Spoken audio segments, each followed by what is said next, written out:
Abagabi b'okulya emmere badde mu hoteeri ba famire ya Moses Jesse Lungu afiriddewo ate mukyala w'essaala Namuyaba n'abaana bwera ne batwalira mu ddwaliro Mityana nga biwola ttaka. Bano batuze ku kyalo Kalagala nga tubasanze mu ddwaliro Mityana abafuna obujjanjabi. The poison they took is the one that led to, we call it inflammation within the digestive system that led to the diarrhea. Bategeeza nti abadde bava mu nnimiro taata waabwe n'anywa ku mazzi ate bo ne bafumba obwogi. Mukulu Ssaalongo n'anywa amazzi bano ne bafumba obwogi. Kati ye oli eyafudde teyanywa bwogi.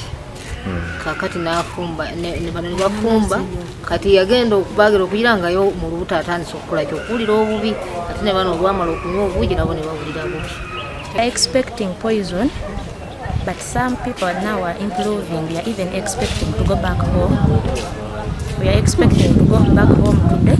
Muwangu ddala ng'abakanywa embeera weetabukirira kitabo Ssaalongo Gisero ye n'afa nga tannanywako. Omuntu yaza n'abatera okubanga mbadde simanyi nti oba Ssaalongo alina gw'alinako empala nedda. Wabula omwogezi wa poliisi mu bitundu by'emityalo Kikawala agambye nti ddwaliro waliwo abantu 7 era bano obutwa babunyweredde mu bwogi.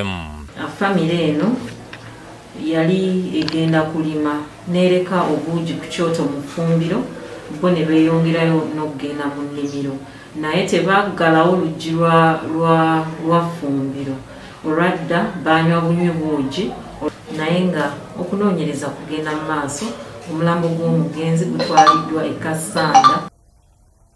Ate poliisi ekutte Peter Sembyewangu yakwatiddwa abakulira Aviation Police Entebbe olw'okumulizaako ebbanga ng'ajingira ebiwandiiko eby'enjawulo kuli stamp seals z'ebitongole ne certificate za COVID.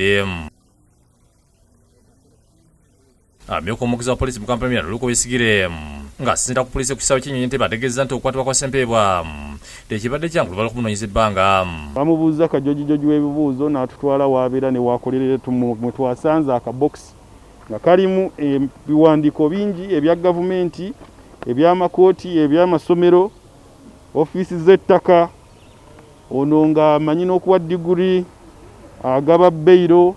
Ono asangidwa n'ebiwandiiko ebitali bimu. Besigire ategeeza nti kalumanywera okukwatibwa kwa Sembyewa asibuka ku biwandiiko ebyakolebwa abakozi ba kampuni ya Cornell Recruitment abakwatibwa omwenda nga 16 omwezi gw'okuna omwaka guno baali bafuluma eggwanga ogenda e Saudi Arabia. Kigendererwa kyaffe kyakumanya obumenyi bw'amateeka buno abukoledde ebbanga ki, baani bakolagana nabo, baani balumizza mu mbeera eno n'okwongera okulabula Abannayuganda okubeera abeegendereza nga banoonya empapula ze. Olwajja ku bunnannyini kampuni ekigambibwa okuba nti yabulira poliisi omuntu ono amuyambako okufuna empapula. Besigire ategeeza nti omukwate wakutwala mu kkooti avunaanibwe.